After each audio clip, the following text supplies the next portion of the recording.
নবীজি বলেন, কোন মহিলার যদি সন্তান পৃথিবীতে আসে, প্রথমে যেহেতু পানি দেখা যায়, এরপরে রক্ত, এরপরে সন্তানের মাথা। বিশ্বনবী বলেন, যদি পানি এসে যায় আর সমস্ত অবস্থায় যদি মনে হয় যে নামাজের সময় হয়ে গেছে, তোলার ভেতরে এই মহিলাকে বিছিয়ে দাও, বলো যে নামাজ পড়। এত বড় গুরুত্বপূর্ণ একটা ফরজ বিধান, নামাজ মাফ নেই, আর আপনি হেলায় খেলায় নামাজ নষ্ট করেন। মুসা আলাইহিস সালামের একটা কাহিনী পড়ছিলাম তাফসিরে। রব্বুল আলামিন ডাক দিয়ে বলেন, মুসা, ওই যে বাজারে একজন কর্মকার আছে, কামার, লোহা পিটিয়ে সোজা করে, এর জান্নাতের সুসংবাদ দাও, আমি তার উপরে খুশি হয়ে গেছি। হযরতে মুসা আলাইহিস সালাম তিনি আবেগপূর্ণ নবী ছিলেন, কিছু শুনলেই খালি প্রশ্ন করতেন। একবার তাকে আল্লাহ লাঠির কথা বলেছিলেন, তিনি 14টা কথা আল্লাহকে শুনিয়েছেন। অমা তিলকা বিয়ামিনিকা ইয়া মূসা, তোমার ডান হাতে কি ওটা? তিনি তো বলতে পারতেন ক্বালা হিয়া আসা, এটা লাঠি না। একটা একটা করে বর্ণনা করছেন, এটা লাঠি, এটা দিয়ে আমি ছাগলের পাতা পেড়ে খাওয়াই, ভর দেই, মাঝে মাঝে আমি রাস্তা চলি, কত কিছু বলতেছে। আল্লাহ বলেন, থামো, আমি তোমারে বলতে বললাম হাতে কি, বলতে পারতে লাঠি, এত কথা বলা লাগে? উনি কিছু শুনলেই শুধু প্রশ্ন করতেন, জানার জন্য। বিশেষ করে রব্বুল আলামিন বলেন, ঠিক আছে, জানতে যখন চাও বাজারে যাও, দেখো ওই লোকটা আসলে কি করে। তিনি বাজারে গেলেন, কোণে দাঁড়িয়ে আছে। আমাদের জামানায় যেভাবে আজান হলে আমরা মনে করি নামাজের সময় হয়ে গেছে, হযরতে মুসার জামানায় 1 ওয়াক্ত নামাজ ছিল ফরজ। ওই জামানায় হয়তো নামাজের সিস্টেম ছিল, আজান না থাকলেও একটা সিস্টেম ছিল ডাকার। এ কামারটা একবার মগর উঁচু করে মাথার উপরে, আবার লোহার উপরে পিটায়। হঠাৎ করে যখন নামাজের সময় হয়ে গেছে, মগরটা মাথার উপর দিয়ে পেছন দিকে ফেলে দিয়ে তাড়াতাড়ি করে পবিত্র হয়ে নামাজে দাঁড়িয়েছে। মুসা আলাইহিস সালাম অনেকক্ষণ পর্যন্ত তাকিয়ে দৃশ্যটা লক্ষ্য করলেন, আর ডাক দিয়ে বলেন, রব্বুল আলামিন, ওই লোকটা তো মগরটা লোহার উপরে পিটিয়ে এরপরে নামাজে যেতে পারত।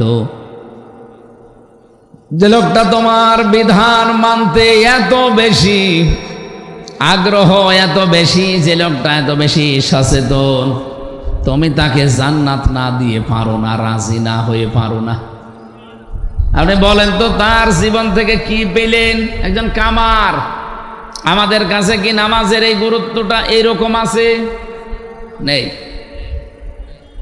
আজকে থেকে যারা নামাজ আদায় করেন, এই দৃশ্যটা, এই বিষয়টা আমাদের জীবনের সাথে আমরা যেন মিলাতে পারি। নামাজ পড়লেই শুধু মুসলমান থাকা যাচ্ছে না, নামাজটা হওয়া লাগবে। আর নামাজ যতক্ষণ পর্যন্ত আপনার কলবের সাথে না মিলবে, এ কলবটা যায় নামাজের এই কতটুকু জায়গা, এদিকে 2.5 হাত, এদিকে 1.5 হাত, এতটুকু জায়গার ভেতরে যখন আপনার মন থাকবে, এদিকে ওদিকে যাবে না, তখন আপনি নামাজের সেজদায় আনন্দ পাবেন। জেলখানায় 3 বছর আমারে ফাঁসির কন্ডেম সেলে, প্রথমে তো আয়না ঘরে, এরপরে কন্ডেম সেলের ভেতরে 24 ঘন্টা তালা লাগিয়ে রেখেছিল। জীবনের এই 34 বছর বয়সে এই 3টা বছর আমি যেভাবে কাটিয়েছি, এই 1.5-2 বছর বাইরে এসে এই দুনিয়ার চাকচিক্যে পড়ে আমার মনে হচ্ছে ওই 3 বছর আমি আল্লাহর ইবাদতে ছিলাম। গভীর রজনীতে আমি সেজদা দিয়ে যে মজা পেয়েছি, এখনো সেজদা দেই, কিন্তু ওই মজাটা এখন আর হয় না।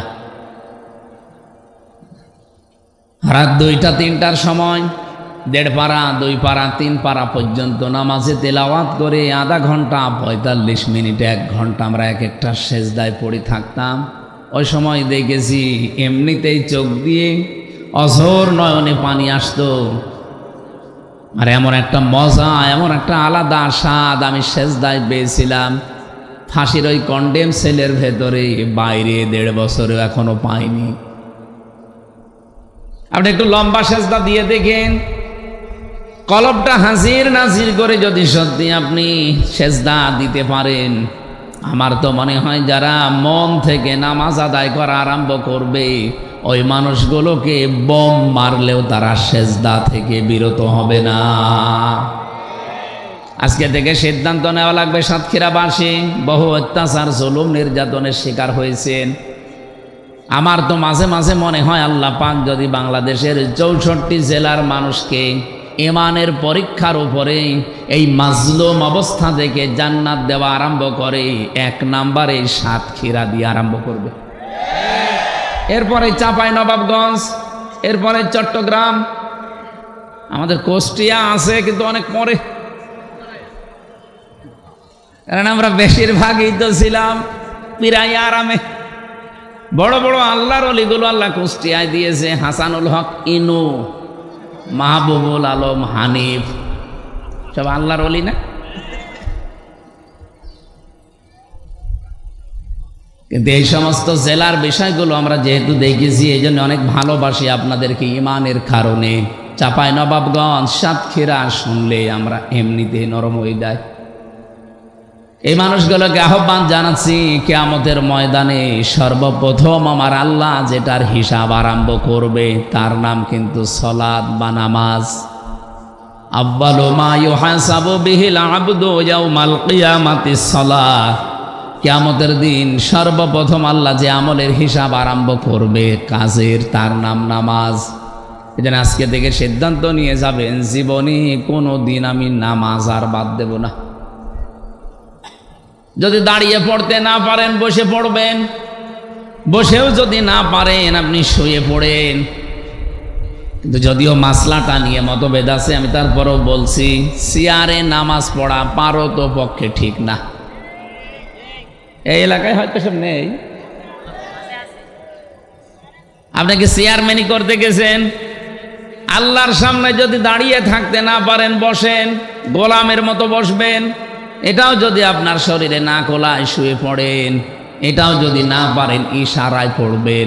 চেয়ারে বসে বসে পা ঝোলানো লাগবে। কোথায় পেয়েছেন আপনি? আপনি কি মাননীয় প্রধানমন্ত্রীর সামনে বসেছেন?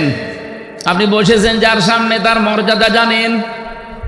ওমা কদারুল্লাহ হাক্কা কদরিহি ইন্নাল্লাহা লাকাবিয়্যুন আজিজ। কোনদিন শুনেছেন এই আয়াতের মর্মবাণী?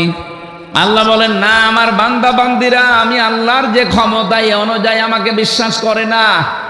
কিয়ামতের দিন এই সাতবক আসমান আর জমিন পুরাতন কাপড়ের মতো আমার এই হাতের ভেতর আমি গুটিয়ে ফেলবো। কত বড় বিশাল ক্ষমতার মালিক আমার আল্লাহ, আমাদের মাথায় ধরবে না। এই জন্য বলছি না, রব্বুল আলামিন এত বড় পাওয়ার নিয়ে আপনার সামনে দাঁড়িয়ে আর আপনি তার পায়ে সেজদা দেবেন না। চেয়ারে বসে বসে আপনি চেয়ারম্যানই করছেন। যদিও বিভিন্ন আলেম ওলামা মাসলাটা নিয়ে মতভেদ দিয়েছে, তারপরও আমার দৃষ্টিতে কোরআন হাদিস পড়ে, আমি ফেকা নিয়ে পড়েছি, আমি মুফতি একজন, ফতোয়া দিচ্ছি, আপনারা পারত পক্ষে চেয়ারে বসে নামাজ পড়বেন না।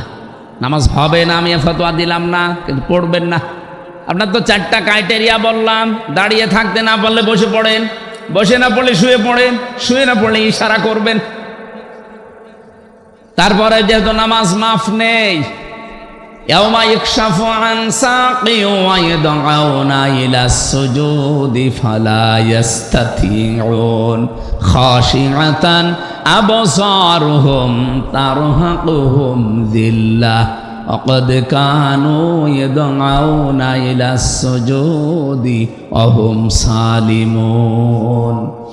সূরা কলমের ভেতরে আল্লাহ বলেন, কিয়ামতের দিন এই কুদ্দুস, কি কুদ্দুস? রুহুল কুদ্দুসকে, আমির হামজাকে, এ মর্তুজাকে কিয়ামতে আমার সামনে দাঁড় করাবো, বলবো সেজদা দে। যদি দুনিয়াতে সেজদার হক আদায় করে না থাকে, এই মানুষগুলো সেজদা তো দিতে পারবে না, উল্টিয়ে যাবে পেছন দিকে। লাঞ্ছনা, অপমান, গঞ্জনা ওদের মাথার ওপরে, মুখের ওপরে চেপে বসবে।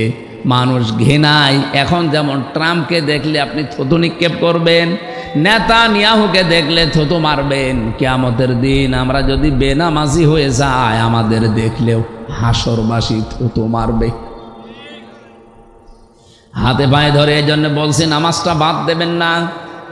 আল্লাযীনা ইয়াসতামিউনাল কাওলা ফায়াত্তাবিউনা আহসানা উলাইকাল্লাযীনা হাদাহুমুল্লাহ ওয়া উলাইকা হুম উলুল আলবাব। আল্লাহ পাক বলেন, যারা আমার কোরআন শোনে আর এখান থেকে যেগুলো উত্তম বিষয় আছে সেগুলো অনুসরণ করার সিদ্ধান্ত নেয়, উলাইকাল্লাযীনা হাদাহুমুল্লাহ, এই মানুষগুলো তো তারা যাদেরকে আমি আল্লাহ নিজে হেদায়েত দান করি। বলেন সুবহানাল্লাহ। আল্লাহর কাছ থেকে হেদায়েত পেতে হলে মাস্ট বি আপনাকে কোরআনে কারীম শোনার পর তার উত্তম বিষয়গুলো অনুসরণের মাধ্যম হিসাবে গ্রহণ করা লাগবে। 2 নম্বরে উলাইকা হুম উলুল আলবাব, এবং এই মানুষগুলো আমি আল্লাহর দৃষ্টিতে বুদ্ধিমান। আমাদের দৃষ্টিতে বুদ্ধিমান কারা? দুনিয়াতে যারা টাকা পয়সার মালিক হয়, বেশি ক্ষমতায় বেশি দিন থাকে, বেশি দিন বেঁচে থাকে দুনিয়ায়, নাকি এরা বুদ্ধিমান না? যারা সকালবেলা উঠে এই ধান্দায় থাকে যে কার 12টা বাজাবো, কার নামে মিথ্যা মামলা দিয়ে মিথ্যা সাক্ষী দিয়ে তার জীবন নষ্ট করব, এরকম ধান্দাবাজ মানুষ দেশে নেই? এ জেলায় মনে হয় এরকম মানুষ নেই, অনেক জেলায় আছে। এরা নিজেদেরকে বুদ্ধিমান মনে করে। আল্লাহর দৃষ্টিতে বুদ্ধিমান তারা যারা কোরআনে কারীম থেকে শোনার পরে তার উত্তম বিষয়গুলো দুনিয়ার জীবনে মেনে চলতে পারে। আল্লাহ যেন তার দৃষ্টিতে আমাদেরকে বুদ্ধিমান হওয়ার তৌফিক দেন। বলেন আমিন। এমন কিতাবের আলোচনা শোনার জন্য আমরা অলরেডি বসেছি। আমি ভূমিকায় কয়েক মিনিট এ কোরআনে কারীমের মহত্ব, বড়ত্ব, এর বিশালত্ব, এ কথাগুলোর ওজন কি, সেই কথাগুলো আগে বলার পরে আমি আরম্ভ করছি। আল্লাহ রাব্বুল আলামিন বলেন, অলাউ আন্নামা ফিল আরদি মিন শাজারাতিন আকলামু ওয়াল বাহরু ইয়ামুদ্দুহু মিন বা'দিহি সাবআতু আবহুরিম মা নাফিদাত কালিমাতুল্লাহ ইন্নাল্লাহা আজিজুন হাকীম। সূরা লোকমানে এসেছে 27 নম্বর আয়াতে। রব্বুল আলামিন আয়াত শুরু করার পরেই দেখেন মা শব্দটা দিয়েছেন। এখানে যারা অন্তত আলেম আছেন তারা বুঝবেন, ইন্না বা আন্নার পরে যদি মা আসে তাহলে বাংলা অর্থ দাঁড়ায় কেবলমাত্র, শুধুমাত্র, একমাত্র, হবেই হবে, এইটাই, এই জন্যেই। এরকম 33টা অর্থ আছে।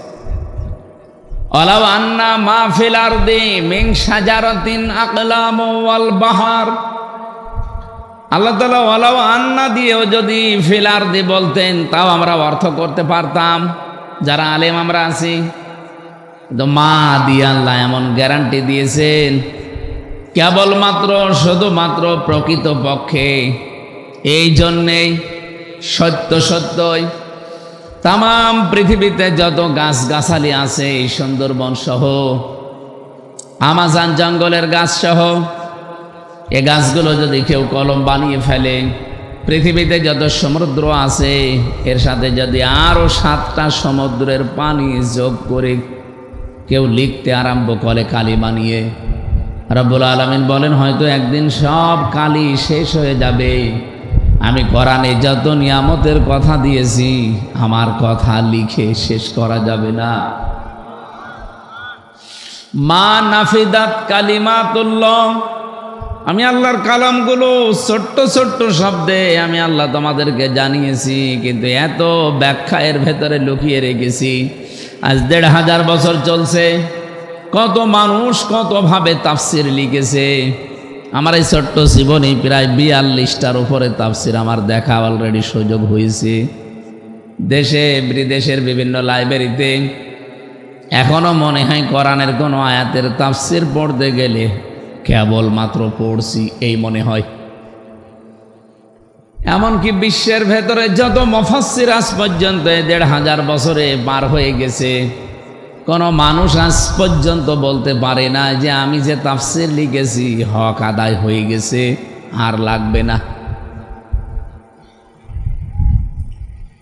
قل لو كان البحر مدادا لكلمات ربي لنفد البحر قبل أن تنفد كلمات ربي ولو جئنا بمثله مددا রব্বুল আলামিন সূরা কাহফের 109 নম্বর আয়াতে আমাদেরকে জানিয়েছেন, নবী আপনি বলেন, قل لو كان البحر مدادا لكلمات ربي لنفد البحر قبل أن تنفد كلمات ربي। এখানে ওই একই কথা আল্লাহ রিপিট করলেন, যদি সমুদ্রের পানিগুলো সব কালি করে কেউ লিখতে আরম্ভ করে, আমার বর্ণনা লেখার আগেই পানিগুলো সব কালিগুলো শেষ হয়ে যাবে।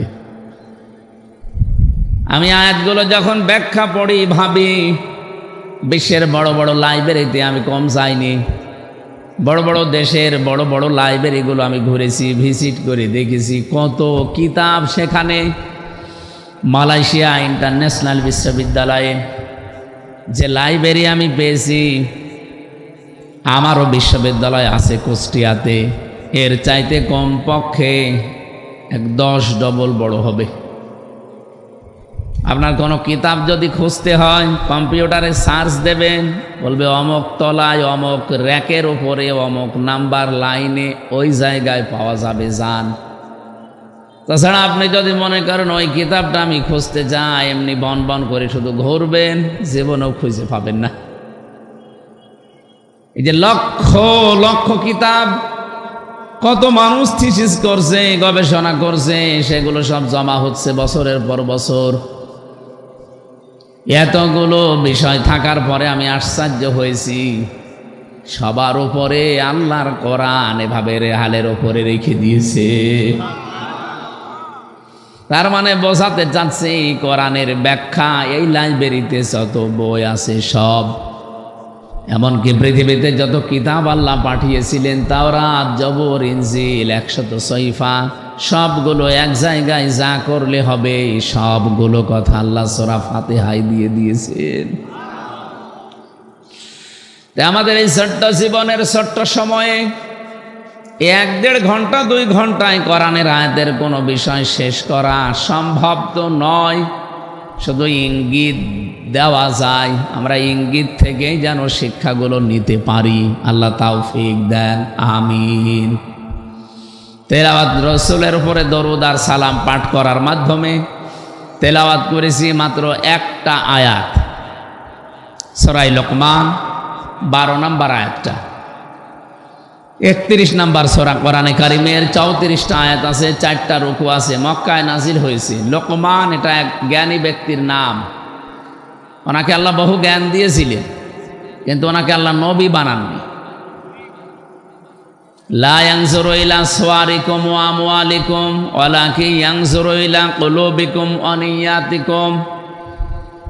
আল্লাহ নবী বলেন, ইন্নাল্লাহা লা ইয়ানজিরু ইলা সুওয়ারিকুম ওয়া আমওয়ালিকুম। অবশ্যই আল্লাহ কোনো মানুষের এই চেহারার দিকে নজর করেন না, তার সম্পদের দিকে, তার পদের দিকে, প্রভাব প্রতিপত্তির দিকে খেয়াল করেন না। আল্লাহ শুধু খেয়াল করেন তার অন্তরের দিকে আর তাকওয়ার দিকে। তার কলবটা আসলে কি বলে, এই কলবের ভেতরে জায়গা আছে কার, এইটা আমার আল্লাহ দেখেন। হযরতে লোকমানের যে চেহারার বর্ণনা তাফসিরে পড়েছি, এখন বললে আপনারই কেমন যেন লাগবে। এই পৃথিবীতে আমি 3 জন কালো মানুষের জীবনী পড়েছি। তাদের জীবনী পড়তে গিয়ে পেয়েছে যে এত কালো মানুষ পৃথিবীতে আল্লাহ মনে হয় আর পাঠাননি, আর পাঠাবে কিনা তাও জানি না। তার ভেতরে হযরতে ওমর রাদিয়াল্লাহু তাআলা আনহুর বাড়িতে একজন কাজ করতেন। 2 নম্বরে হযরতে বেলাল, 3 নম্বরে এই যে সূরাটা পড়লাম লোকমান। তাফসির বর্ণনা ইবনে কাসির বলেন, তার জহব্বা ছিল ঝুলে থাকা, ঠোঁটগুলো মোটা, উনি শর্ট ছিলেন, বেটে, চুলগুলো কোকড়ানো ছিল। চেহারার বর্ণনা যেটা বললাম, হাড়ের তলা তো দেখেছেন, এও তো দেখতে ভালো লাগে, এর চাইতেও কালো ছিল, কুচকুচে। চেহারার যে বর্ণনা দিলাম, একবার শোনার পরে আর একবার দেখতে মন চাবে। অথচ আল্লাহর দরবারে তার মর্যাদা এত বেশি, এত বেশি আল্লাহ দিয়েছেন। রব্বুল আলামিন বলেন, ওয়ালাকাদ আতাইনা লুকমানাল হিকমাতা আনিশকুর লিল্লাহ।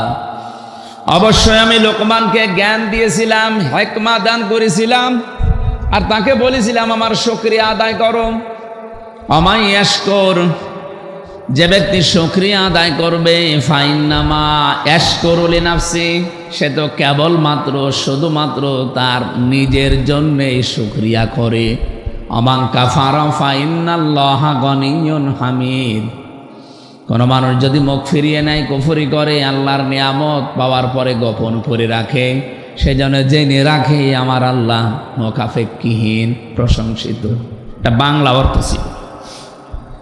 সূরা লোকমানের ভেতর থেকে আমি যতগুলো তথ্য পেয়েছি, আমি যদি কোনো জায়গায় কথা বলি 1 ঘন্টা, কমপক্ষে তার উপরে আমার 20 ঘন্টার উপরে পড়াশোনা করা থাকে। আজকের এই তেলাওয়াতকৃত আয়াতে এত তথ্য আমার মাথার ভেতরে আছে, 1-1.5 ঘন্টা না, আমার সারা জীবনে বললেও শেষ করা সম্ভব না, এত কথা আছে।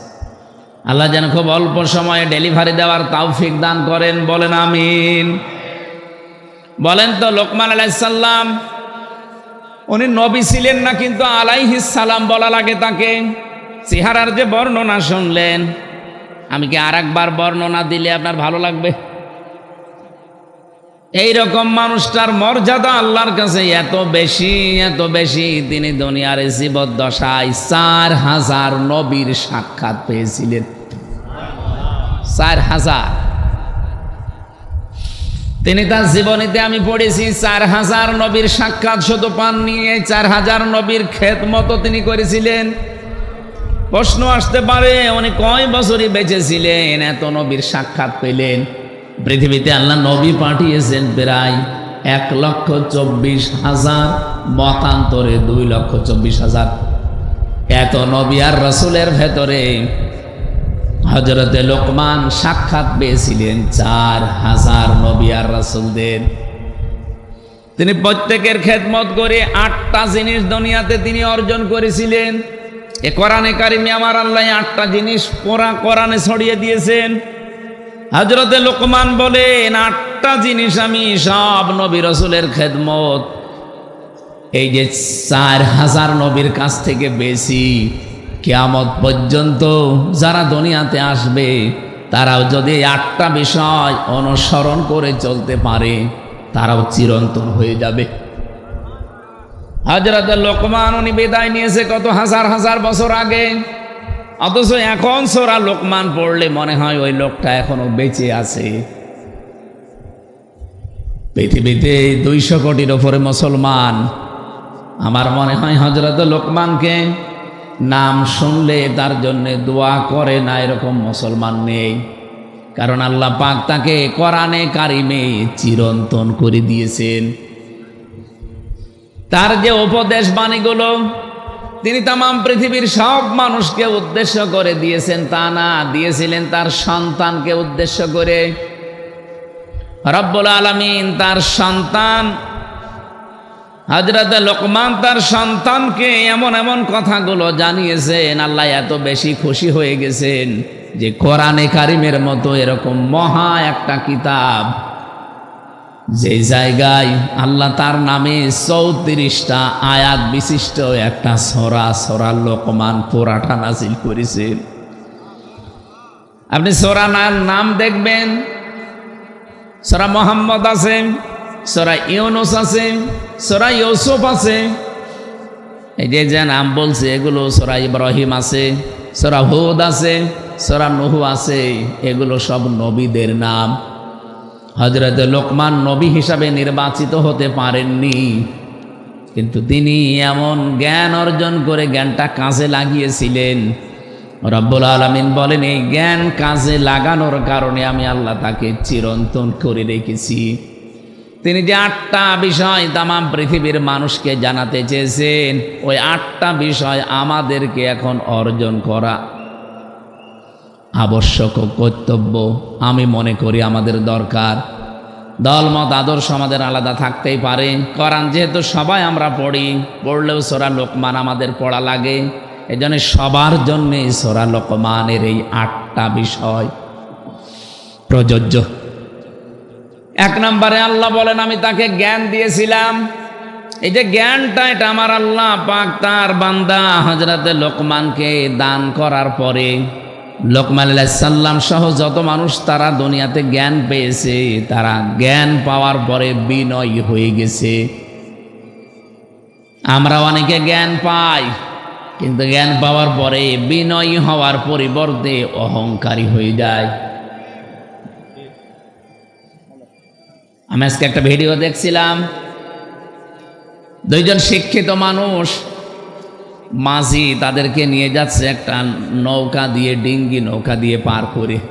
মাঝ বরাবর যাবার পর ওনারা 2জন তো সাঁতার জানে না, ঢেউ যখন উঠেছে নৌকা বা ডিঙ্গি টলমল করে। আল্লাহ রসুলের দোহাই দিয়ে, বাবা মায়ের কিরা দিয়ে, কসম দিয়ে বলছে, মাঝি ভালো করে চালান, আপনি আমাদের মা, আপনি আমাদের বাবা। হয়ে কথাগুলো বলছিল। আমি বারবার ওই লোকটার মুখের দিকে তাকিয়ে দেখি, লোকটা চোখ মুখতেছে, তার মানে কাঁদতেছে। জীবনের মায়া যখন ভেতরে এসে গেছে, লোকটা কেঁদে ফেলেছে। এতগুলো কথা 2-3 মিনিট বলার পর আস্তে আস্তে নৌকা যখন তীরে একেবারে ভিড়ে গেছে, লাফ দিয়ে ডাঙ্গায় নেমে এবার মাঝিকে গালিগালাজ আরম্ভ করিস, এত দেরি করলি কেন? সে মা বাবা তোলে গালি। আমার ভিডিওটা 4-5 মিনিটের হবে। এই দৃশ্যটা দেখার পরে আমার মনে হচ্ছে বাংলাদেশের অনেক জ্ঞানী মানুষ, শিক্ষিত মানুষের সাথে এটা আজ মিলে যাচ্ছে। কি কাকতে মেহনতি করেছিল মানুষেরা বলেন তো? যে মানুষগুলোর প্রশংসায় যে 18 মাস ধরে আপনি করলেন, তাদের জীবন দেওয়ার জন্য, বীরত্ব গাথার জন্য কত কিছু বলে তাদেরকে আকাশে তুলে দিলেন, অথচ এই মানুষগুলো এখন পুরাটা চোখ উল্টিয়ে ফেলেছে। জ্ঞান পেলে মানুষ বিনয়ী হয়, এটা জ্ঞানের প্রথম বৈশিষ্ট্য। কিন্তু যারা আজ জ্ঞান পেয়ে বিনয়ী না হয়ে আজ পুরাটা চোখ উল্টিয়ে অহংকারী হয়ে গেছেন, আল্লাহর কসমে জ্ঞানী শয়তানের মতো আপনাকে ডোবাবে। এজন্য আমার প্রথম কথা ছিল, শুধু ঈমান আনলে আর জ্ঞান অর্জন করলেই সম্মান বাড়বে না, জ্ঞানের ওপরে কাজ করা লাগবে। আপনার জ্ঞান কি ওইটা বলে? যে মানুষগুলোর জন্য আজ আমির হামজা এই সাতক্ষীরার আশা শুনি অন্তত এই ময়দানে হাজারো মানুষের সামনে কথা বলতে পারছে। আপনি কোনোদিন কল্পনা করেছেন এই 17 বছরে? আমি তো সাতক্ষীরার নাম ও মুখে আনতে ভয় পেতাম, কারণ এটা বাংলাদেশের দ্বিতীয় কারবালা। এমন কোন জুলুম অত্যাচার নেই এই 17 বছরে এই জেলায় হয়নি। আমরা শুনেছি, দেখেছি, মানুষের বাড়ি ঘর বোল্ডোজার দিয়ে ভেঙে দিয়েছে। কে কথা বলেন না কেন? এগুলো সব সাক্ষী। 2 জন অলরেডি এই ইউনিয়নে শাহাদত বরণ করেছে সালেমের বিরুদ্ধে। আল্লাহ তাদেরকে শাহাদতের সর্বোচ্চ মাকাম দান করেন। শহীদ আব্দুল সালাম, আর একজন কি জানেন? শহীদ জাভেদ। এই মাঠে জানাজা হয়েছিল, আল্লাহ তাকে জান্নাতের সর্বোচ্চ মাকাম দান করেন, আমিন। কোরআনে কারিমে সূরা নমল 19 নম্বর পারায় আছে। এটা যখন আমি তেলাওয়াত করি মাঝে মাঝে আমার এই আয়াতটা বেশি মনে হয়। ওয়ালাকাদ আতাইনা দাউদা ওয়া সুলাইমানা ইলমা, অবশ্যই আমি দাউদ এবং সুলাইমানকে ইলম দিয়েছিলাম, জ্ঞান দিয়েছিলাম। ওয়াকাল আলহামদুলিল্লাহিল্লাযী ফাদ্দালানা আলা কাসীরিম মিন ইবাদিহিল মুমিনিন। তারা 2 জনে আমি আল্লাহর শুকরিয়া আদায় করেছে। আল্লাযী ফাদ্দালানা আলা কাসীরিম মিন ইবাদিহিল মুমিনিন। এ পৃথিবীতে বহু মুমিন বান্দাদের উপরে তাদের মর্যাদা আমি আল্লাহ প্রতিষ্ঠা করেছিলাম। বলেন তো, যে দুইজন নবীর নাম বললাম, হযরতে সুলাইমান, হযরতে দাউদ আলাইহিস সালাম, তাদের মর্যাদা আমরা সাধারণ মানুষের উপরে বেশি না কম? আকাশের তারকা লক্ষ লক্ষ দেখা যায়, কিন্তু চাঁদ একটা। নবীজি বলেন, নবীদের সম্মান মর্যাদা সাধারণ মানুষের কাছে ঠিক চাঁদের মতো। এইরকম সম্মানী মানুষগুলো কি নত হয়েছিলেন, কি বিনয়ী হয়েছিলেন, আপনি এই আয়াতের পরবর্তী আয়াতগুলো পড়ে দেখবেন সূরা নমলের। আমার মনে হয় বাংলাদেশে আজ যারা অহংকারী হয়ে গেছেন তাদেরকে কোরআনের এই আয়াতগুলো বেশি বেশি পড়া দরকার। যেহেতু অন্য ধর্মের লোক খুব কম আমাদের দেশে, মাত্র এই দেশে বাস করে 8 ভাগ অন্যান্য ধর্মের লোক, আর আমরা আছি এই দেশে নামধারী হলেও 92 ভাগ মুসলমান। এই জন্য আহ্বান জানাচ্ছি, জ্ঞান আল্লাহ যাদেরকে দান করে, জ্ঞানের প্রথম বৈশিষ্ট্য সে বিনয়ী হবে, নম্র হবে। সে জ্ঞান অর্জন করার পরও যদি বিনয়ী নম্রতা কারো ভেতরে না আসে, অহংকার চলে আসে, বুঝতে হবে শয়তান তাকে দখল করে ফেলেছে। কি নাম যেন ভাইয়ের? রুহুল কুদ্দুস। বাড়িতে যাওয়ার পরে ভাবিকে সালাম দিয়েছে, ম্যাডাম সালামের জবাব না দিয়ে ওনার রুহুল কুদ্দুস নাম ধরে গালি দিচ্ছে, মা বাপ তুলে, শুকুরের বাচ্চা, কুকুরের বাচ্চা। ওনার ভালো লাগবে? রাগ হবে? না না। আপনি কথা শুনতেছেন নাকি ঘুমিয়ে গেছেন? চেয়ারম্যান সাহেবের রাগ হবে না যদি জ্ঞানী হয়ে থাকে,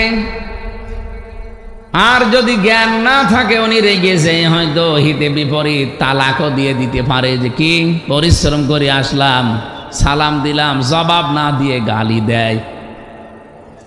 কিন্তু জ্ঞানী মানুষ হলে চিন্তা করবে, কি গো, একটা শিক্ষিতা মেয়ে, ভদ্র ঘরের মেয়ে, ভালো বংশের মেয়ে আমি বিয়ে করে আনলাম, আজ 30 বছর সংসারের জীবনে কোনোদিন মাথা উঁচু করে কথা বলে না, আর আজকে সালাম দিলাম আমারে গালি দেয়। অবশ্যই এর জিনে ধরেছে। কি কথা বলছেন? এর জিনে ধরেছে, ভূতে ধরেছে, নয়তো তো গালি দেওয়ার কথা না। আপনি জ্ঞান অর্জন করেও যদি বিনয়ী হতে না পারেন, নম্র ভদ্র হতে না পারেন, আপনি বুঝবেন আপনি আর মানুষ নেই, শয়তান আপনাকে দখল করে ফেলেছে। আশা করি উদাহরণ থেকে আপনি বুঝে ফেলেছেন আমি কি বলতে চাই।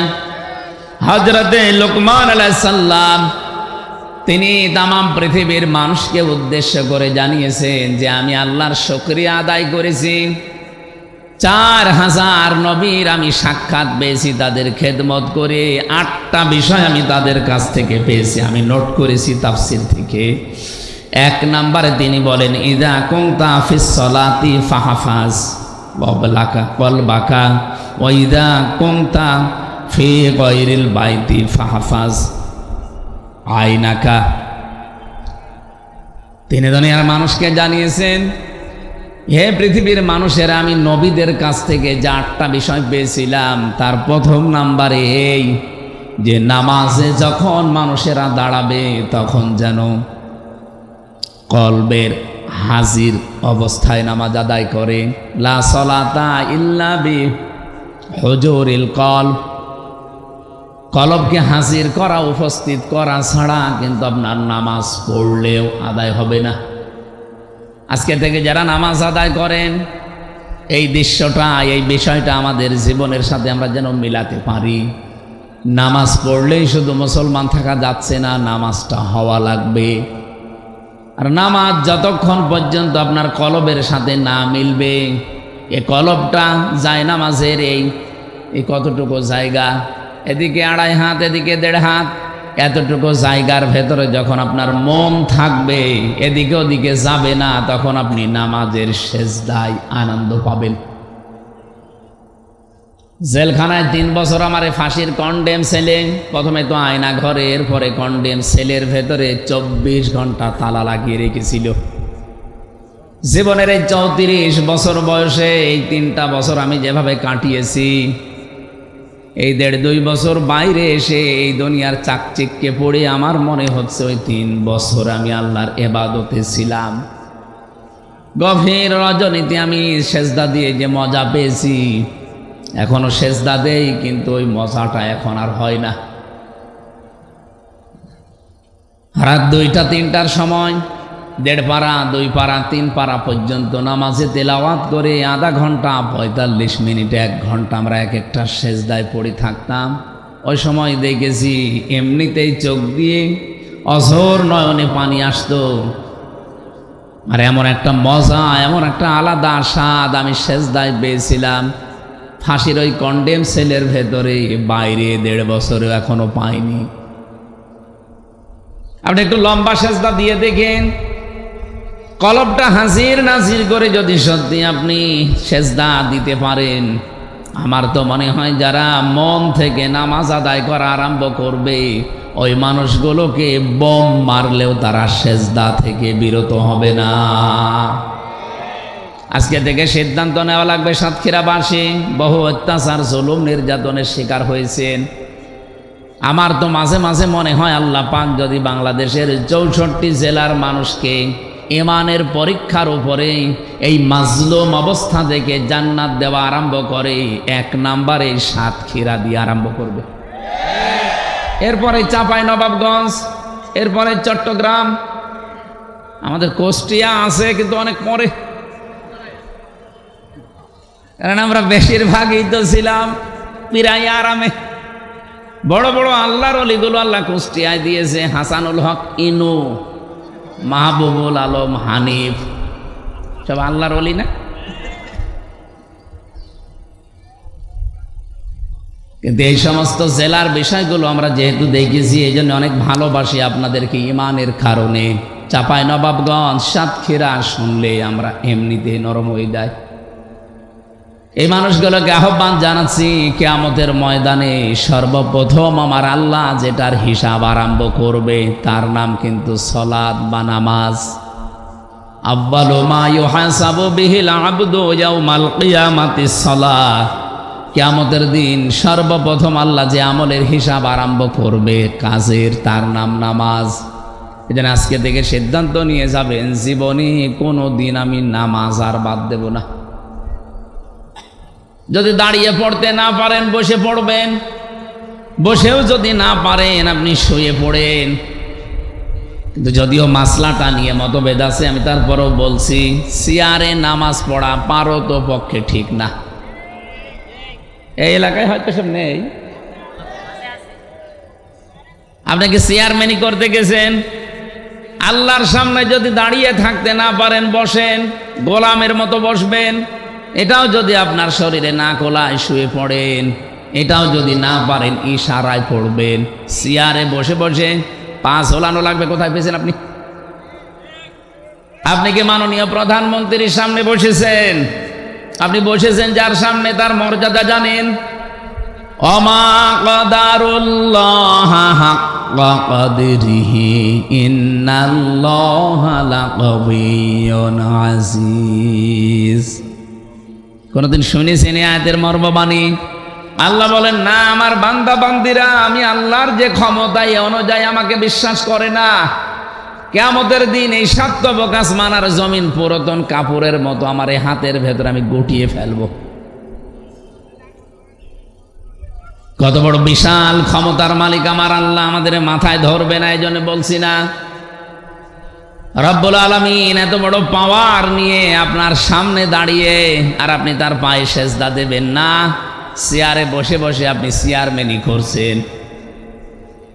যদিও বিভিন্ন আলেম ওলামা মাসলাটা নিয়ে মতভেদ দিয়েছে, তারপরও আমার দৃষ্টিতে কোরআন হাদিস পড়ে, আমি ফেকা নিয়ে পড়েছি, আমি মুফতি একজন, ফতোয়া দিচ্ছি, আপনারা পারত পক্ষে চেয়ারে বসে নামাজ পড়বেন না। নামাজ হবে না, আমি ফতোয়া দিলাম না, কিন্তু পড়বেন না। আপনার তো 4টা ক্রাইটেরিয়া বললাম, দাঁড়িয়ে থাকতে না পারলে বসে পড়েন, বসে না পড়লে শুয়ে পড়েন, শুয়ে না পড়লে ইশারা করবেন। তারপরে যেহেতু নামাজ মাফ নেই, ইয়াওমা ইকশাফু আন সাকি ওয়া ইয়াদউনা ইলা সুজুদি ফালা ইস্তাতিউন খাশিআতান আবসারুহুম তারহাকুহুম যিল্লাহ وقد كانوا يدعون إلى السجود وهم سالمون। সূরা কলমের ভেতরে আল্লাহ বলেন কিয়ামতের দিন এই কুদ্দুস, কি কুদ্দুস? রুহুল কুদ্দুসকে, আমির হামজাকে, এ মর্তুজাকে কিয়ামতে আমার সামনে দাঁড় করাবো, বলবো সেজদা দে। যদি দুনিয়াতে সেজদার হক আদায় করে না থাকে, এই মানুষগুলো সেজদা তো দিতে পারবে না, উল্টিয়ে যাবে পেছন দিকে। লাঞ্ছনা, অপমান, গঞ্জনা ওদের মাথার ওপরে, মুখের ওপরে চেপে বসবে।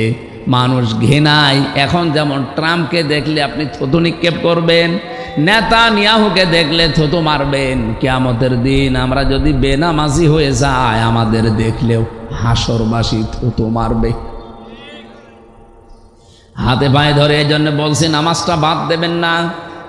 নবীজি বলেন কোন মহিলার যদি সন্তান পৃথিবীতে আসে, প্রথমে যেহেতু পানি দেখা যায়, এরপরে রক্ত, এরপরে সন্তানের মাথা, বিশ্ব নবী বলেন যদি পানি এসে যায় আর সমস্ত অবস্থায় যদি মনে হয় যে নামাজের সময় হয়ে গেছে, তোলার ভেতরে এই মহিলাকে বিছিয়ে দাও, বলো যে নামাজ পড়। এত বড় গুরুত্বপূর্ণ একটা ফরজ বিধান, নামাজ মাফ নেই, আর আপনি হেলায় খেলায় নামাজ নষ্ট করেন। মুসা আলাইহিস সালামের একটা কাহিনী পড়ছিলাম তাফসিরে। রব্বুল আলামিন ডাক দিয়ে বলেন, মুসা, ওই যে বাজারে একজন কর্মকার আছে, কামার, লোহা পিটিয়ে সোজা করে, এর জান্নাতের সুসংবাদ দাও, আমি তার উপরে খুশি হয়ে গেছি।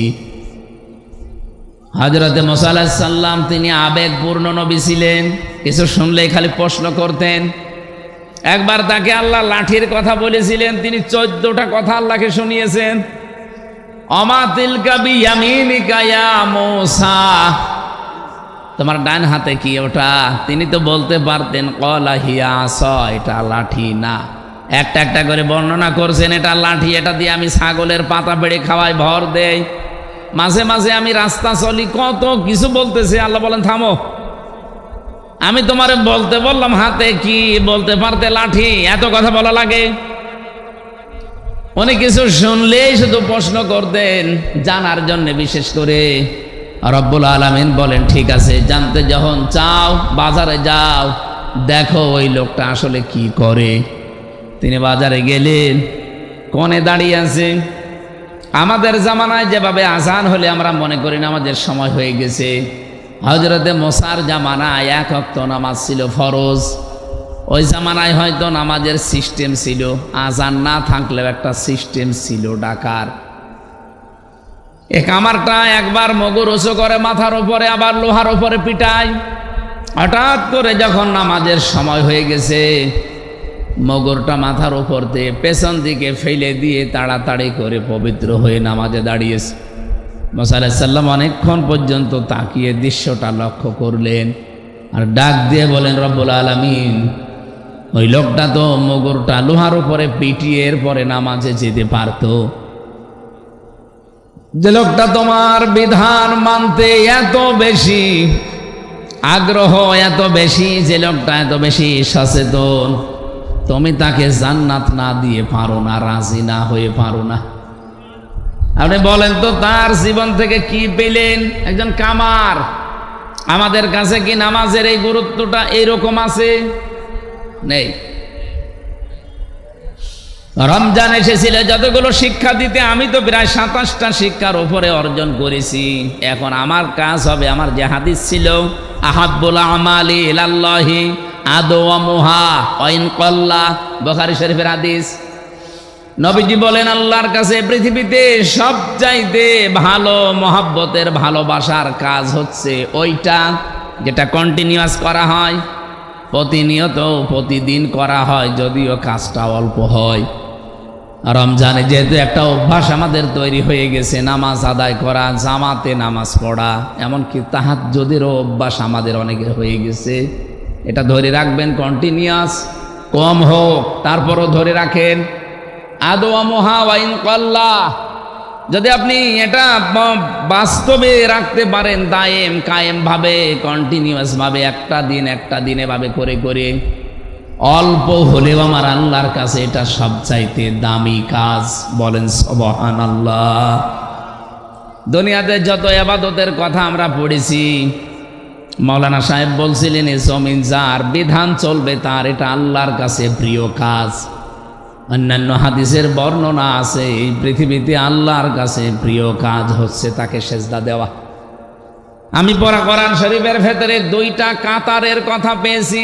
কাতার, এই দুইটা কাতারকে আল্লাহ সবচাইতে বেশি ভালোবাসেন, দেখলেই তিনি খুশি হয়ে যান। এক নম্বরের কাতার পাবেন সূরা সফ 4 নম্বর আয়াতে, ইন্নাল্লাহা ইউহিব্বুল্লাযীনা ইউকাতিলুনা ফী সাবিলিহি সাফফান কান্নাহুম বুনয়ানুম মারসুস। অবশ্যই আল্লাহ তোমাদের ভেতরে ওই কাতারকে বেশি ভালোবাসেন যারা সীসা গলা প্রাচীরের মতো ঐক্যবদ্ধ হয়ে জমিনে আল্লাহর বিধান কায়েমের জন্য চেষ্টা করে। আর সাতক্ষীরার মানুষের এটা করছে আমি জানি।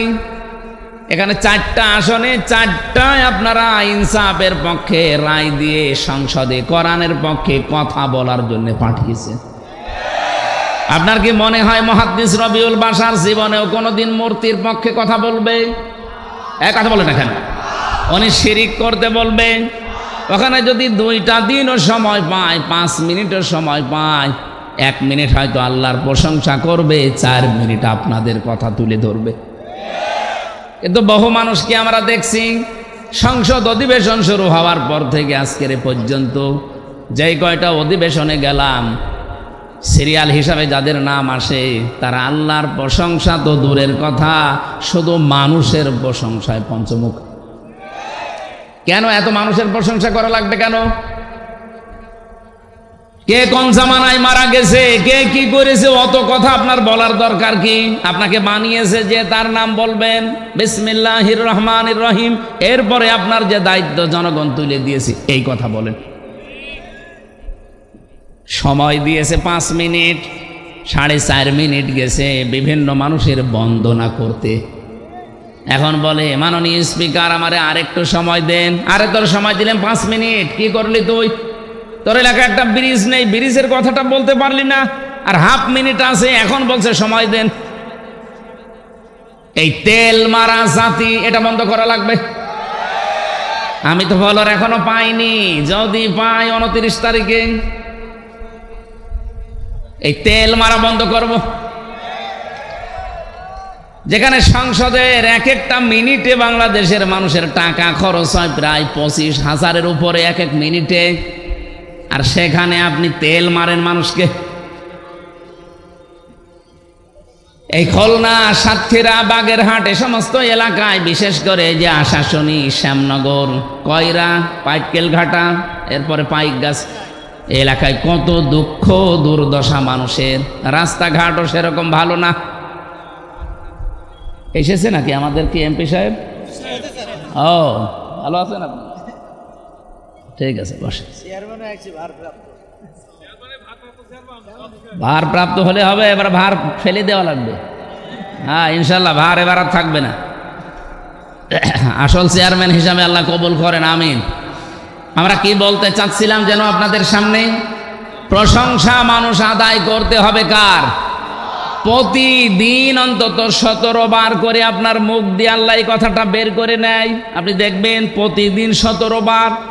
যদি আপনি নফল সুন্নত মানে নামাজ নাও পড়েন, শুধু ফরজ নামাজও পড়েন, তাও 17 বার বলা লাগে আলহামদুলিল্লাহি রাব্বিল আলামিন। প্রশংসা কার? এখানে যে আলিফ লাম দেওয়া আছে, হয়তো এনারা জেনারেল শিক্ষিত মানুষ বুঝবে না, আলেমদের জিজ্ঞাসা করেন। আলিফ লাম 4 প্রকার হয়। এখানে আল্লাহ পাক নির্দিষ্ট করে দিয়ে দিয়েছেন যে যত প্রশংসা হতে পারে তুমি তোমার মুখ দিয়ে বলো আল্লাহ সব প্রশংসার মালিক তুমি। এমনকি আমি দেখেছি কাবা শরীফে মানুষ যখন যায়, যে কাপড়টা পরে যায় ওটা মনে করি আমরা যে এহরামের কাপড় না, ওটা কাফনের কাপড়। মানুষ তো আমরা মরে গেলে তাকে ধোয়ানো, গোসল করানো, এরপরে কাফনের কাপড় পরাই। আর আমি হামজা নিজেই মরে গেছি, এরপরে নিজেকেই নিজে কাফনের কাপড় মানে এহরামের কাপড় পরেছি। ওটা আসলে কাফনের কাপড়। এটা পরার পরে আল্লাহর ঘরের দিকে চারিদিকে বারবার ঘুরি, মানে কি যে আল্লাহ আমি সব ছেড়ে দিয়ে এসেছি, তোমার পেছনে ঘুরতেছি। এক নম্বরেই বলা হয় লাব্বাইক, আল্লাহ আমি কিন্তু উপস্থিত হয়ে গেছি তোমার দরবারে। আল্লাহ বলেন দাঁড়া। কোথায়? সেই বাংলাদেশ, ৬,০০০ কিলোমিটার দূর থেকে এসেছি মক্কায়, আমার ঘরের কাছে এসে বলছি লাব্বাইক। ঠিক আছে দাঁড়া, তোর নাম আমার হাসিরা খাতায় আমি লিখে নেব, কিন্তু এক নম্বরে তোরে বলা লাগবে যে আমি মুশরিক না। লাব্বাইক আল্লাহুম্মা লাব্বাইক লা শারীকা লাকা লাব্বাইক। এক নম্বরে স্বীকৃতি দেওয়া লাগে যে আল্লাহ আমি হাজির হয়ে গেছি। আল্লাহ বলেন তোর নাম আমি লিখবো হাজিরা খাতায়, তুই যে আমার বান্দা, তুই যে আমার বান্দি, এই কথাটা আমি লিখবো, কারণ এই শব্দটা এত দামি আমি আল্লাহর কাছে। পুরা কোরআন শরীফের ভেতরে বিশ্ব নবীকে আমি যত নামে নামে ডাক দিয়েছি, সবচাইতে প্রিয় নাম আমি আল্লাহর কাছে বান্দা। এই জন্য কোরআন শরীফে দেখবেন তাবারাকাল্লাযী নাযালাল ফুরকানা আলা আবদিহি লিয়াকুনা লিল আলামিনা নাযীরা। এই আয়াতের মাঝখানে আবদুন আছে, আবদুন মানে বান্দা। ওয়াইন কুনতুম ফি রাইবিম মিম্মা নাযালনা আলা আবদিনা, এখানে আলা আবদুন শব্দ দিয়েছেন। আবদুন মানে দাস, বান্দা, গোলাম, ভৃত্য, সার্ভেন্ট যাই বলেন। আল্লাহর কাছে শব্দটা এত দামি, এত ভালোবাসেন আল্লাহ।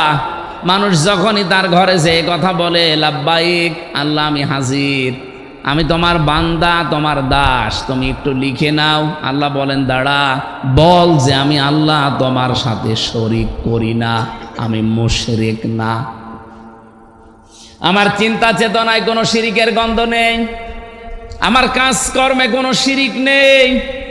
এই কথাটা বলার পরে আপনার নাম আল্লাহ লিখবে না, স্পেশাল ভাবে 3টা স্বীকৃতি আপনার মুখ দিয়ে আল্লাহ নিয়ে নেয়। এক নম্বরে বলা লাগে ইন্নাল হামদা, হামদের আগে আলিফ লাম, এর আগে আছে ইন্না। আল্লাহকে আপনি নির্ধারিত করে বলছেন ইন্নাল হামদা, অবশ্যই যত প্রশংসা আছে দুনিয়াতে আজকে থেকে আমি আর কারো প্রশংসা করব না, সব প্রশংসা আমি তোমার জন্য দিয়ে দিলাম। এতটুকু বলার পরও আপনার নাম হাজিরা খাতায় উঠবে না। 2 নম্বরে বলা লাগে আবার নিয়ামাতা লাকা, যত নিয়ামত তুমি আমাকে দিয়েছো এই নিয়ামতগুলো আজকে থেকে আমি তোমার জন্য ব্যয় করব। ক্ষমতাটা নিয়ামত কার? আরো জোরে বলেন। আমি যে সুস্থ আছি এ নিয়ামত কার?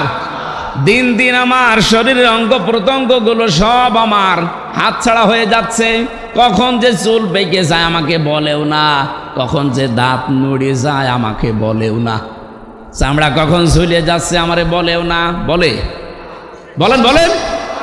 দিন দিন আমি একটা জগতের দিকে এগিয়ে যাচ্ছি।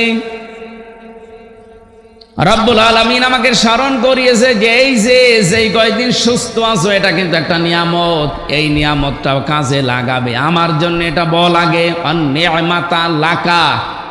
3 নম্বরে বলা হয় অল মুলক, হে আল্লাহ আমি যদি রাজ্য রাজনীতি দুনিয়াতে কিছু করে থাকি, আমি কথা দিয়ে গেলাম এখন থেকে তোমার জন্য করব।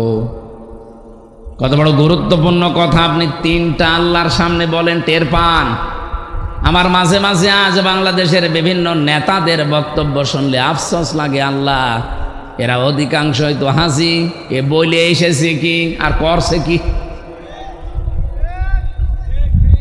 10 মিনিট কথা বললে 8 মিনিট আপনি মানুষের প্রশংসা করেন। কেন প্রশংসা আমার আল্লাহর করা যায় না? আপনি যে কথাটা বলতে পারেন, এখন কোনোদিন চিন্তা করেছেন? বিজ্ঞান এখন তথ্যটা দিয়েছে, এক একটা কথা এই মুখের গহ্বর থেকে বের হতে, এখানে যে জায়গাটা পাচ্ছেন এখানে 27টা ধাক্কা লাগে, এরপর একটা কথা তৈরি হয়। আমি যখন বিজ্ঞান ভিত্তিক তাফসীরগুলো পড়ি মাঝে মাঝে আমার মনে হয় আল্লাহ 27টা স্তর এখান থেকে পার করার পরে একটা কথা মুখ দিয়ে বের হচ্ছে, আর কোরআন হাদিসের ব্যাখ্যা হচ্ছে প্রতিটি স্তরে একজন করে ফেরেশতা বসে আছে। এই যে এই কোনার মুরব্বী থেকে শুরু করে এখানে যারা আমরা আছি, উনি ওসি সাহেবের কাছে, উনি মুরব্বীর কাছে, উনি চেয়ারম্যান, উনি আমার কাছে, আমি মর্তজা ভাইয়ের কাছে, এভাবে দিতে দিতে 27 নাম্বার জায়গায় যে যার কাছে দায়িত্বে আছে উনি মুখের এই জায়গা দিয়ে কথাটা যখন বের করে দেবে, বের করে দেওয়ার আগে যার কণ্ঠের সাথে এই কথাটা মিলবে সেই আকারে কথাটা বের করে দেয়। সবার কথায় যদি আল্লাহ একরকম করে বের করে দিত, আমার মনে হয় চেয়ারম্যানের বাড়িতে গেলে আমি জোতা পিটা খেতাম। ম্যাডাম তো মনে করতো আমার মনে হয় লোকই এসেছে, অথচ লোক তো ওনারটা না অন্যেরটা, মারামারি হইতো না। শুধু কণ্ঠের এই স্বরটাকে আমার আল্লাহ এই 27টা স্তরের ভেতরে কম্পিউটার থাকলে আপনাদেরকে আমি দেখাতে পারতাম, এমন সুন্দরভাবে সিস্টেম করে দেখাচ্ছে। সর্বশেষ জায়গায় যখন কথাটা বের করে দেয় ফেরেশতারা, আপনার মতো আমির হামজা পৃথিবীতে একটা দুইটা না কোটি কোটি আছে। কার কণ্ঠ দিয়ে কোন আওয়াজ দিয়ে কোন স্তরে কথাটা বের হলে তার কণ্ঠের সাথে মানাবে, মানানসই হবে, আল্লাহ ওই রকম কণ্ঠ করে কথাটা বের করে দেয়। বলেন সুবহানাল্লাহ। নামাজের ভেতরে দাঁড়িয়ে 17 বার আপনার মুখ থেকে স্পেশাল ফতোয়া আল্লাহ বের করে নিচ্ছে প্রতিদিন, আলহামদুলিল্লাহি রাব্বিল আলামিন। আমি হযরত লোকমানের কথা বলছিলাম, উনি বলেছে নামাজের ভেতরে মনটা তৈরি করো, এটা আমি 4000 নবীর থেকে পেয়েছি। আপনাদেরকে আমি এই উপদেশটা দিয়ে গেলাম যে যেখানেই নামাজ আদায় করেন না কেন নামাজের ভেতরে মন তৈরি করেন। কিয়ামতের দিন যে বিশাল কঠিন অবস্থা আল্লাহ বানাবে, মেয়ে লোকের পেট ফেটে সন্তান বের হয়ে যাবে, শিশু বাচ্চাকে তার মা মনে রাখবে না। এই কঠিন অবস্থায় আল্লাহ পাক যে 7 প্রকার মানুষকে তার আরশের ছায়ায় মাছের কলিজা দিয়ে খাবার খাওয়াবে, তার অন্যতম একটা প্রকার আছে যে মানুষের কলব সব সময় আল্লাহর ঘর মসজিদের সাথে লটকানো থাকে। তার মানে নামাজের জন্য যার মনটা অস্থির থাকে। নামাজের ভেতরে আমাদের মন তৈরি করা লাগবে খুশু আর খুজু দিয়ে। আমরা নামাজ অনেকেই পড়ছি, কিন্তু নামাজের ভেতরে আমাদের মনটা থাকে না, মন চলে যায় অন্যদিকে। এমনকি নামাজের ভেতরে অনেকে মাছের ঘেড়ের হিসাব করে। কথা বলছে না কেন? নামাজের ভেতরে দাঁড়িয়ে সাহাবা একরামের জীবনী আমি পড়ি, আর মাঝে মাঝে ওই জেলখানার কথা ভাবি যে হ্যাঁ কিছুটা হলেও জেলের নামাজগুলো একটু ভালো ছিল। বাইরে এসে এত ব্যস্ততা, নামাজ পড়তে 2 রাকাত নামাজে তো অন্তত 5 মিনিট লাগার কথা, 3 মিনিটে ছাতা শেষ হয়ে যায়। হযরত তালহা নামাজে দাঁড়িয়েছিলেন, পাশেই তার একটা বাচ্চা খেলা করছিল। পাহাড়ি এলাকা থেকে একটা সাপ এসে বাচ্চাটাকে জড়িয়ে ফেলেছে। হযরতে তালহা নামাজে আসেন, এজন্য তিনি খেয়াল করেননি, তেলাওয়াত মত্ত ছিলেন। স্ত্রী দৃশ্য দেখলেন যে স্বামী নামাজে আছে, এই জন্য ডাকেন নাই। আশপাশ থেকে লোকজন ডাক দিয়ে সাপটাকে মেরে বাচ্চাটাকে বিপদমুক্ত করে বসে আছে। নামাজের পরে হইচই পড়ে গেছে। হযরতে তালহা নামাজ শেষ করার পরে জিজ্ঞাসা করলেন স্ত্রী, এতগুলো মানুষ বাড়ির ভেতরে কি করে? স্ত্রী বলছে সুবহানাল্লাহ, স্বামী আপনি এতগুলো ঘটনা সব ঘটে গেল, কিছু টের পাননি। আপনি নামাজে থাকাকালীন আমি দেখেছিলাম একটা বাচ্চা সাপ জড়িয়ে ফেলেছে। লোকজন ডাক দিয়ে সাপটাকে মেরে আমি বাচ্চাটাকে বিপদ মুক্ত করে বসে আছি। এতগুলো কাজ আপনার সামনে হইচই পড়েছে, আপনি কিছুই টের পেলেন না। হযরতে তালহা বলেন স্ত্রী, নামাজের ভেতরে তেলাওয়াতে আল্লাহর সাথে কথা হচ্ছিল। আমি যখন বলছিলাম আলহামদুলিল্লাহি রাব্বিল আলামিন, আমার আল্লাহ যেন জবাব দিচ্ছে সাদ্দাকতা ইয়া আবদি, আমার বান্দা সত্য কথা বলছে। তার মানে এই কথাটা তার জীবনের সাথে মিল আছে। ও আল্লাহ বাদে অন্য কারো প্রশংসা করে না। আমি যখন আর রহমানির রহিম পড়েছি আমার আল্লাহ জবাব দিচ্ছিলেন। যতগুলো কথা বলি আল্লাহ জবাব দেয়। নামাজের ভেতরে মন এদিকে ওদিকে চলে গেলেও নামাজ আর নামাজ থাকে না। আপনারা নামাজ আরম্ভ করবেন খুশু খুশু নিয়ে। আমি 2 নম্বরে পেয়েছি হযরতে লোকমান বললেন, পৃথিবীর মানুষেরা 4000 নবীর কাছ থেকে আমি খেদমত করে এই শিক্ষাটা পেয়েছি যে কারো বাড়িতে যদি কেউ প্রবেশ করে যেন উকি ঝুঁকি না দেয়। অনেক মানুষের মন দেখবেন এরকম আছে, কারো বাড়িতে বেড়াতে গেলে শুধু উকি ঝুঁকি দেয়। এই এলাকায় মানুষ নেই এরকম। স্বামী স্ত্রী কোনো ঘরে যদি থাকে, কোনো মানুষ যদি দরজা জালানার ফাঁকা দিয়ে এদিক ওদিক করে তার দিকে তাকায়, নবীজি বলেন সীসা গরম করে অথবা সুচ গরম করে ও চোখ সেলাই করে দাও। কোরআনে কারিমে জানিয়েছেন আল্লাহ সূরা, এটা নূরের ভেতরে আছে 26 নম্বর আয়াত, সম্ভবত 27 নম্বর আয়াত। ইয়া আইয়ুহাল্লাযীনা আমানু লা তাদখুলু বুয়ুতান গায়রা বুয়ুতিকুম হাত্তা তাস্তানিসু ওয়া তুসাল্লিমু আলা আহলিহা। হে ঈমানদারেরা, নিজের বাড়ি হোক আর অন্যের বাড়ি হোক, আগে অনুমতি নিবা, সালাম দিবা, এরপর প্রবেশ করবা। আমাদের আজ পারিবারিক জীবনে, সামাজিক জীবনে এই আয়াতটা পালন হয় না। আমরা সামাজিক জীবনে, পারিবারিক জীবনে যদি এটা একটু ফলো করার চেষ্টা করি, আমার মনে হয় পরিবারেই সালাম দেওয়ার প্রচলন, অনুমতি নেওয়ার এই সিস্টেম আসলে অনেক পরিবারে অনেক গুনাহ কমে যাবে। বিশেষ করে আমার কাছে যেটা ধরা পড়েছে, আমি জানি না আপনার সাথে মিলবে কিনা, বহু মানুষ আছে বিবাহের পরে 1 বছর 1.5 বছর 2 বছর নিজের স্ত্রী ভালো লাগে, এরপরেই দেখবেন নিজের বউ আর ভালো লাগে না। অন্যের বউ দেখলেই কেমন যেন মন আনচান করে। এটা একটা রোগ। এটা কি? এই যে নিজের বউ যার কাছে ভালো লাগে না, অন্যেরটা দেখলেই মন ভালো হয়ে যায়। এরকম লোক আছেন কারা? হাত তোলেন তো। এলাকায় সব নেই। তারপরেও যদি কোনো রোগী থাকেন, আপনার রোগের জন্য আল্লাহ একটা ঔষধ দিয়েছেন, মাত্র 1 মাস পালন করবেন, আমি গ্যারান্টি দিয়ে যাচ্ছি, আল্লাহর কসম, আপনার বউ আপনার কাছে অন্যের বউ দেখলে যেমন লাগে তার চাইতেও বেশি ভালো লাগবে। নাকি বলবো না?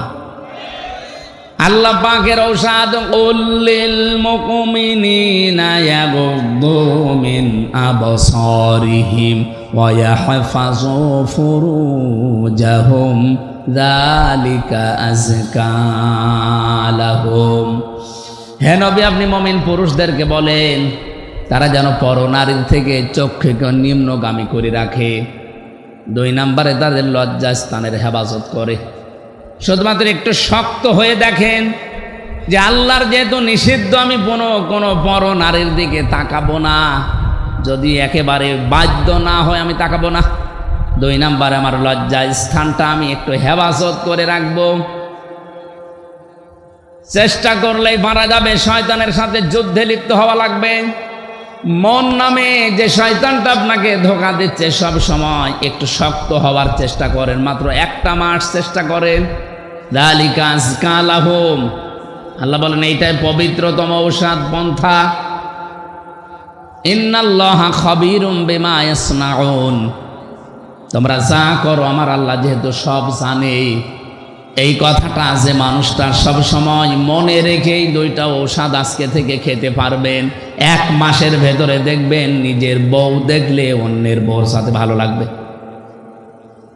এখানে ওকে ঝোঁকে মারার এই সিস্টেম বন্ধ করা লাগবে। আজ হাজারো পরিবারে বিভিন্ন জায়গায় যে পরকীয়া প্রেমে, এ শুধু মেয়ে লোকের মামলা নিতে ওসি সাহেবরা মানে হাত লেগে যাচ্ছে তাদের। আপনি থানায় যেয়ে দেখবেন 100টার প্রায় 70টা মেয়েলি কেস আর 30টা জমি জায়গা নিয়ে ঝামেলা। আমাদেরকে একটু স্বস্তিতে কাজ করতে দিতে হলে আমাদের কোরআনের এই আয়াতগুলো আমাদের ব্যক্তি, পরিবার, সমাজ আর রাষ্ট্রে পালন করা লাগবে। আল্লাহ পাক আমাদের নিজেদেরকে হযরত লোকমানের এই যে 2 নাম্বার উপদেশ তিনি যা দিয়েছেন নবীদের কাছ থেকে পেয়েছেন, এটা মেনে চলার তৌফিক দেন, বলেন আমিন। 3 নাম্বারে পেয়েছি যে খাবার খেলে সব খেয়ে ফেলবেন না। খাবার দিয়েছে 4-5 রকম তরকারি, যেটা আপনার রুচি নেয় ভালো লাগে সেটা দিয়েই খাবার শেষ করেন। একেবারে সবগুলো মরণের খাওয়া খেয়ে শেষে আর পেটে জায়গা নেই, হজম হওয়ার মতো কায়দা নেই, শেষে গ্যাস্ট্রিক আলসার বিভিন্ন রোগ আপনার শরীরে বাসা বাঁধে। উনি বলেন আমি নবীদের কাছ থেকে এইটা পেয়েছি। প্রতিটি নবীকে আমি এই 4000 নবী দেখেছি, প্রত্যেকটা নবীর বুক ছিল বড়, পেট ছিল ছোট। আর আমরা নবীর এমন উম্মত, আমাদের বুক নেই, শুধু পেট। এরকম মানুষ নেই? এত বড় বড় ভুঁড়ি হয়, উকুন মারা যায় ভুঁড়ির উপরে। মহিলারা লজ্জা পায় যে কি গো, ছেলে মেয়ে হয় আমাদের আর পেট হয় এর। কি ভুঁড়ি, আখের ভুঁড়ি বানিয়েছে। 4000 নবীর জীবনী উনি বলছেন যে একটা নবীরও আমি ভুঁড়ি বড় পাইনি, পেট প্রত্যেকের ছোট ছিল।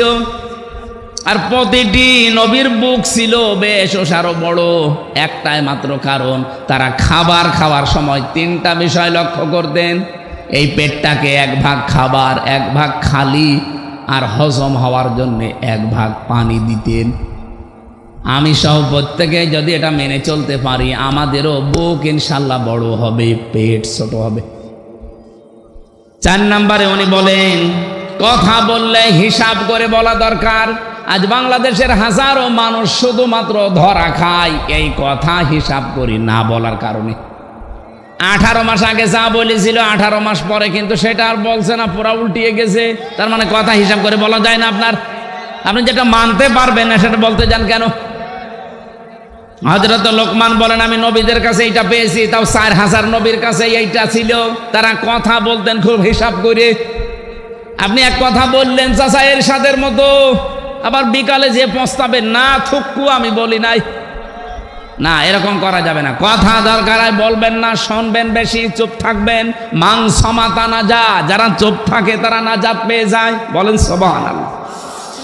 উনি বলেন আমি 5 নম্বরে 2টা 5 আর 6 নাম্বার বলেন আমি এই 2টা বিষয়কে অর্জন, আর 7 আর 8 এই 2টাকে বর্জন। নবীদের কাছ থেকে 2টা আমি অর্জন করেছি, আর 2টা আমি বর্জন করেছি। অর্জন করেছি এটা যে সব সময় আল্লাহকে সঙ্গে রাখা লাগবে। কাকে? 2 নম্বরে সব সময় কবরের চিন্তাটা মাথায় থাকা লাগবে, তাহলে আপনার আর মানুষের সম্পদ আত্মসাৎ করা জীবনেও হবে না। 7 নম্বরে পেয়েছি দুনিয়াকে মহব্বত বর্জন করা লাগবে। 8 নম্বরে পেয়েছি নিজেকে অহংকার মুক্ত করার চেষ্টা করতে হবে। হযরত লোকমানকে আল্লাহ জ্ঞান দিয়েছিলেন, তিনি জ্ঞান অনুযায়ী এগুলো অর্জন করে দুনিয়ার মানুষকে তিনি শুনিয়েছেন। তিনি যদি না মানতেন তাহলে কথাগুলো আমাদের আসর হতো না। তিনি মেনেছেন, দুনিয়ায় আমল করেছেন, কাজ করেছেন, এই জন্যে তার কথাটা শুনলেই আমারও এখন মানতে মনে চাচ্ছে। আপনার চাচ্ছে না? বলেন বলেন। আল্লাহ আমাদেরকে এই 8টা উপদেশ 4000 নবী থেকে যিনি পেয়েছিলেন মেনে চলার তৌফিক দেন, বলেন আমিন।